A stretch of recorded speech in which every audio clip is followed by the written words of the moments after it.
araarri akkam buune humna hin barbaanne jira kana. Maaliif sababatti fayyadamanii adda bilisummaa Oromoo paartilee kaanis geemii keessaa baasuudhaaf. Maaliif namni waan beeku godha.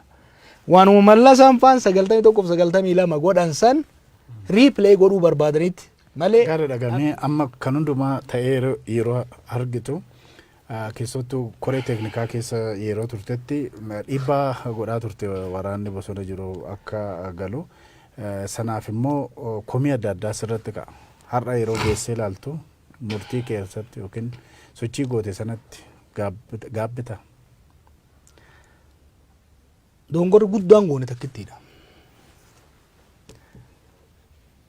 Obboleeyyan keenyatu aangoo qabate ilaalcha dongoraas yoo kan qabaanu taate wantoota bu'uuraa irratti walii galla hidhee yaadaa ture. Oromummaa irratti walii galla. Tokkummaa Oromoo irratti walii galla. Fuulduree Itoophiyaa haqi Oromoo keessa eegame irratti walii galla. Eenyutu aangoo irra jiraataa ilaalcha kan paartii kamtu mo'ataa irratti walii galuu dhabuu dandeenya. Garuu hogganoota Oromummaa qabanii wajjin haasayaa turre nan yaadadha. Obbo Daawud bira dhaqee confidently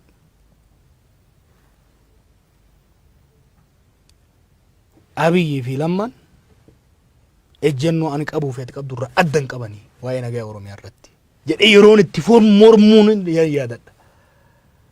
Dongorri guddaan nuti goone warri aangoo irra bahe ilmaan Oromooti. Kaleessas dhiibbaa wayyaanetiitu hacuuccaa wayyaanetiitu Oromootti isaan jallise malee Oromoon akka miidhamu, Oromoon akka cunqurfamu, Oromoon lola keessa akka galu, tasgabbii akka dhabu hin barbaadan jedhee hin shakkine. I trusted them. Dongorri ani argachi. Isaan amanuun dogoggora amma. Dongora guddaa ture. Maaliifi isaan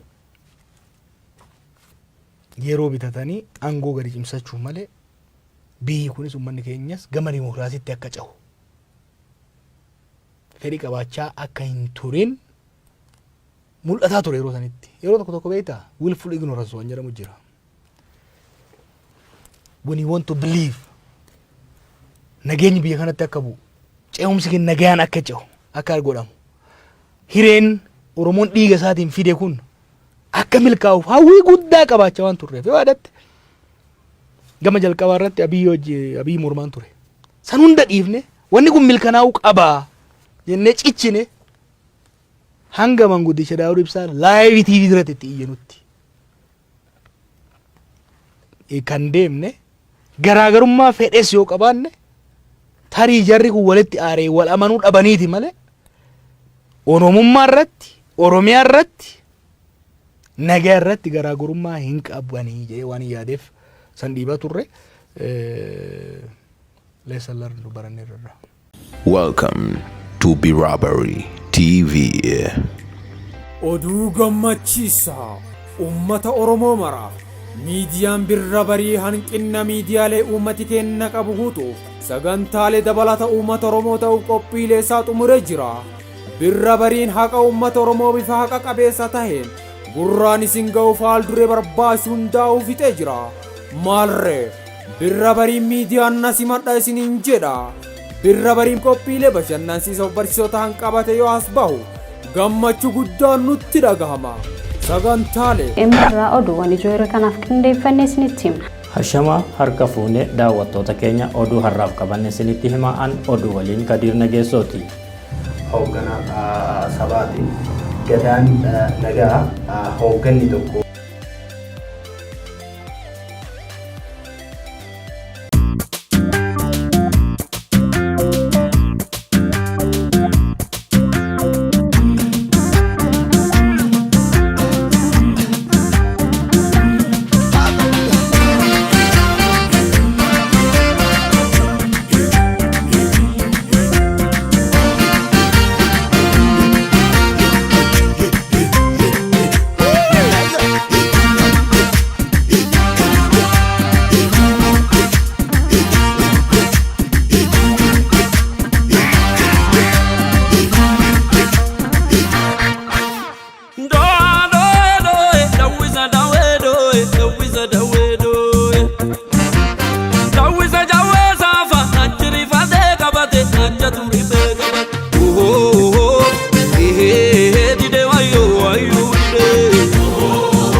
Ayyicha sanyii gootu qalloleessa golachuu beeku maatuttu kanii tola nurraa eegu. Ayyicha sanyii